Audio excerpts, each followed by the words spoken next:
তেলের নামে কি খাচ্ছেন একবার দেখুন। সয়াবিন তেল দেখতে পরিষ্কার, গন্ধহীন, বাজারে সহজলভ্য, কিন্তু এই তেলের পেছনের কারখানার গল্পটা শুনলে অনেকেরই খাওয়া বন্ধ হয়ে যাবে। এই সয়াবিন তেল তৈরি হয় সয়াবিন নামের এক শিম জাতীয় উদ্ভিদ থেকে। শুনতে নিরীহ মনে হলেও তেল তৈরির প্রক্রিয়াটা মোটেও তেমন নয়। মাঠ থেকে সংগ্রহ করা সয়াবিন বীজ প্রথমে পরিষ্কার করে ছোট ছোট টুকরায় ভাঙা হয়। এরপর শুরু হয় আসল খেলা। হেক্সেন নামে এক ধরনের দ্রাবক ব্যবহার করা হয় তেল বের করার জন্য।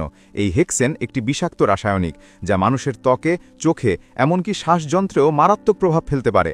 এরপর গরম করে তেল থেকে হেক্সেন উড়িয়ে দেওয়া হয়, কিন্তু তার চিহ্ন তেল থেকে পুরোপুরি মুছে যায় কিনা সেটা নিয়ে বিশেষজ্ঞদের মধ্যে বড়সড় বিতর্ক আছে।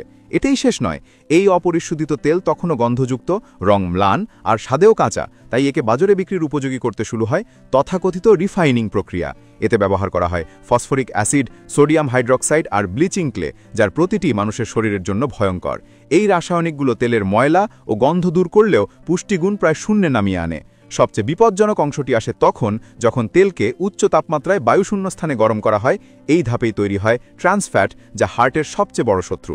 ফলে বাজারে আমরা যে রিফাইন সয়াবিন তেল নামে তেল কিনছি, তা দেখতে যতই চকচকে লাগুক, আসলে সেটি শরীরের ভেতরে নীরব বিষের মতো কাজ করে।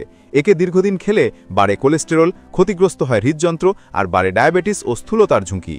অথচ এই তেলই আমাদের রান্নাঘরের প্রতিদিনের সঙ্গী। কিছু কোম্পানি আবার এই তেলকে ফোর্টিফাইড বলে বিক্রি করে, মানে এতে কৃত্রিমভাবে কিছু ভিটামিন যোগ করা হয়, যাতে মানুষ মনে করে এটা স্বাস্থ্যকর।